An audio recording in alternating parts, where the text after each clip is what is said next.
Welcome to Born Too Late, a series of reviews where I watch movies that have been released into cinemas before the year 2004, which is the year when I was born. And then later I decide which year I instead should have been born to appreciate the movie in all its glory. And this is the first review in the series, and we're starting off with 10 Things I Hate About You.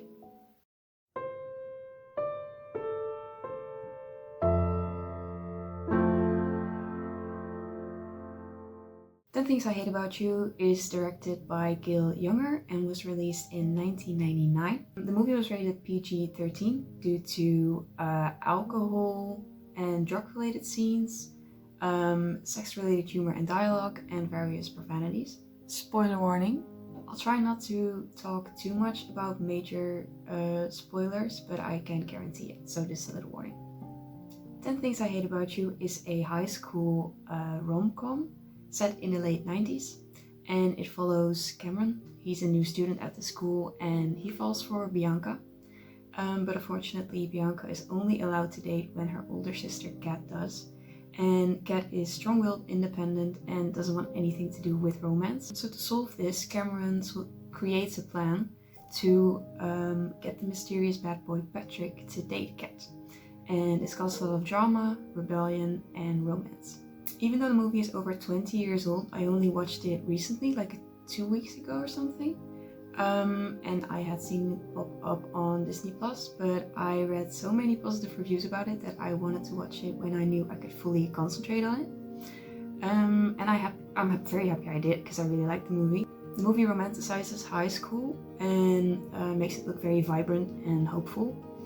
And full of possibilities, and I think that it made things like life, love, growing up, and identity look very positive, which I think is important for teens, so they can look forward to the future.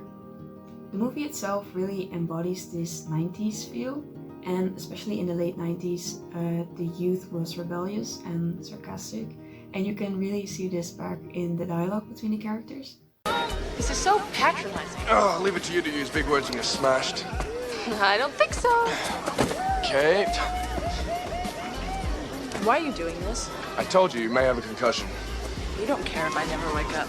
Sure I do. Why? Well then, because then I'd have to start taking out girls who actually like me. Like you could find one. Oh, see that, there. Who needs affection when I have blind hatred?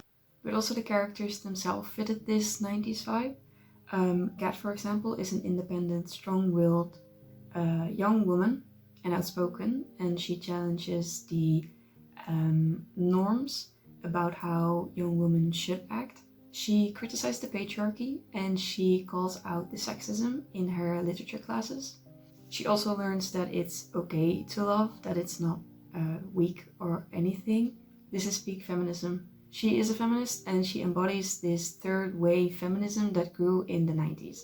And then Patrick, who is the stereotypically cool guy with his leather jacket and his rebellious attitude, but actually is very caring and romantic. So he's the bad boy with heart of gold, basically, who serenades Kat at the top of the bleachers. I love you, baby, and if it's quite alright, I need you, baby, to warm the lonely night. I love you, baby, trust in me when I say. And then the soundtrack, which is also very typically 90s, with alternative pop, punk, and rock. So with songs like Bad Reputation by Joan Jett and the Blackhearts and Cruel to Be Kind by Letters to Cleo, you really feel this 90s vibe, and it really strengthens the whole vibe of the movie. It's exactly these things: Patrick's romantic gestures, the quick banter and comebacks, the transformations in the characters and their growth, the playful atmosphere, and the hopeful ending that romanticize life, love, and growing up. And it will make teenagers look forward to the future instead of dreading their time in high school. The movie has grossed over 4 times its initial budget, which is quite a lot, and it also got generally positive reviews when it first came out. Nowadays the movie is seen as a cult classic and one of the greatest romantic comedies of all time. And a fun thing to note is that Kat's character was seen as extremely feminist at the time, but nowadays she's a more normal representation of an independent woman, and I think that's quite a good progression. So, my conclusion, the movie is rated PG-13, and the characters in the movie are all teens, with Kat being 18. So I think the age range should be between 13 and 18.